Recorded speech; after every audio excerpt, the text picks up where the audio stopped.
Hello, everyone. My name is David Mena, and the social issue I'll be covering will be on economic inequality.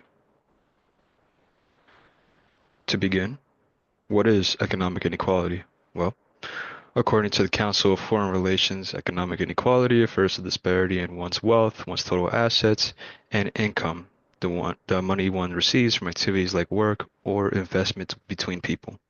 The higher the disparity, the greater the inequality.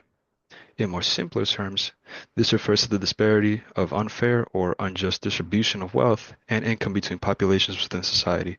These inequalities are specifically attributed by by certain government and business policies, but can also be changed by the people by voting for a better leader and better policies through advocacy. Economic inequality can be a major threat not only to how our economy functions, but to our opportunity and government, as it destabilizes the idea and premises of a democracy.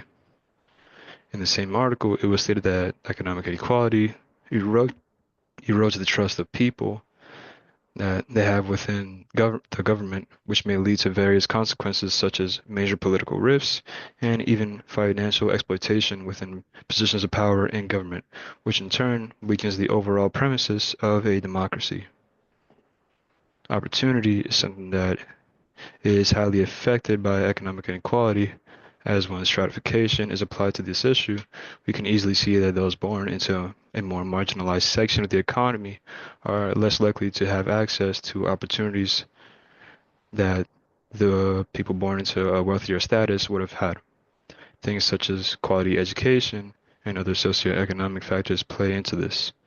Additionally, the Council of Foreign Affairs stated that low-income individuals affected by economic inequality have more difficulty with health issues, especially chronic issues, which plays in part to access to healthcare. This is in part because of the lack of disposable income allocated towards the majority of citizens. Now, how detrimental is the allocation of income in the aggregated population? Let me show you in this graph. As you can see in this analysis using data from the World Bank, the income share of the lower 50% of the United States has lessened since the year 1970. While in stark contrast, the share of the top 10% has risen every year since.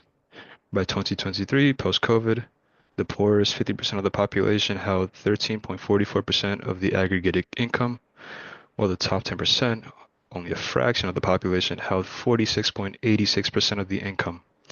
This doesn't include the effects of taxation upon either side. Either way, these numbers show the extent of the current economic inequality, as a handful of the population commands more wealth than 10% of and the lower 50% of the workers. After taxes, thankfully you can see an increase in the lower 50% as they now hold 22.50% of the wealth. Unfortunately, 10% of the earners have the share of 30.20% in terms of income. Although the tax policies does add fairness towards the overall income distribution, it still doesn't answer the dire consequences of the lack of distribution, the lack of wealth distributed to the majority of workers. Now, the effects of this. As I stated before, many issues tie into this lack of distribution: healthcare cost concerns, lack of opportunities in life, and a weakened outlook on government trust. More detrimental effects are from social aspects. Through inequality, especially through socioeconomic statuses, we can see that the socioeconomic status pertains to someone's current economic level and social level within the overall economy. In a study conducted by the Journal of Social Psychology, it was stated that there is a strong relation between stereotypes by lower socioeconomic status groups and higher socioeconomic status groups. Those stereotypes held towards specifically lower socioeconomic status groups justify dehumanization, which in essence was a form of discrimination against the marginalized.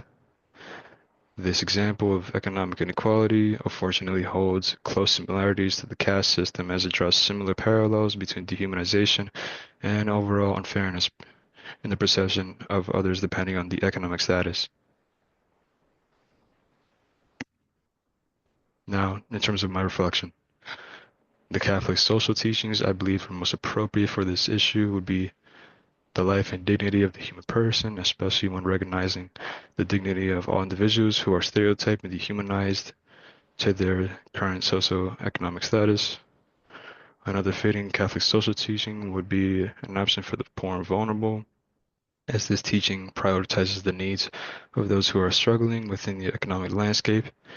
And finally, the dignity and the rights of workers, as it should be paramount that we find solutions to have fair wages and more equitable living standards for all workers, as it is the economy that serves the people, not the other way around.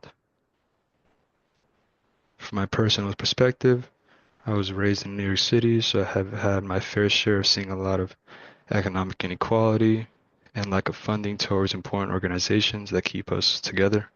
From my various experiences, I believe that this is a very delicate issue, and it cannot be answered by simply increasing all the salaries for all jobs exponentially all at the same time. Instead, I believe that our society is shaped by our most important jobs and purposes, which require higher education and a better accessibility to more opportunities. Instead of aiming towards increasing salaries, we must make a better way for those people to attain those opportunities. First, improve educational quality for everyone regardless of their socioeconomic status, better the rights of workers and their job security, and ensure better access to the necessities such as healthcare and child costs. The economy should be for the people who hold it together, not against them. An organization that exemplifies these traits and the Catholic social teachings I just spoke on is the Economic Policy Institute, or the EPI. The EPI is a nonprofit organization that has the primary goal of improving economic conditions for the marginalized. The EPI works to help labor rights and advocates for an overall better economy by advocating for individuals no matter their background or their current economic status. As stated in their online page, they work towards finding research that exposes deep economic details of oppression towards the marginalized within the economy. Additionally, the EPI's research emphasizes the importance of fair working conditions and wages for workers. When applying this information in a government setting, which they do in multiple branches of the government, and highlighting the key disparities of the lower class, they exemplify the Catholic social teachings of the dignity to workers. Finally, they work to overcome issues pertaining to the diversity of the workforce by addressing issues with employment rate and pay gaps towards gender, ethnicity, and race. One immediate action you can take when addressing the issues with the help of the EPI would be to donate to their cause or participate in some of the events where their research is discussed more broadly. One way to advocate to pertain to the reason why economic inequality exists would be to promote better awareness of the issue as through outlets such as social media. Additionally, you can raise awareness by speaking on the handful of wealth that's distributed to the top 10% and the lack of wealth being distributed to the lower 50%. In reflection, honestly, I've always been aware of this issue. I have made many works on it, such as an op-ed on stratification and a project on healthcare costs, as both subjects pertain to the economy and socioeconomic statuses. That being said, I believe that it is an issue that we need to discuss more instead of ignoring the signs, due to the fact that it could escalate and grow into a far more detrimental issue for our society, and part of the lack of opportunity and the lifestyle issues it comes with. From this assignment, I have learned the economic inequality is a serious problem and requires a complex solution instead of a simple one, like increasing wages. We have to first address all the systemic issues, tying it to why economic inequality became an issue in the first place. Education, healthcare, housing costs are all a couple of the factors that would need to be addressed in order to fully end the problem. These are my works cited.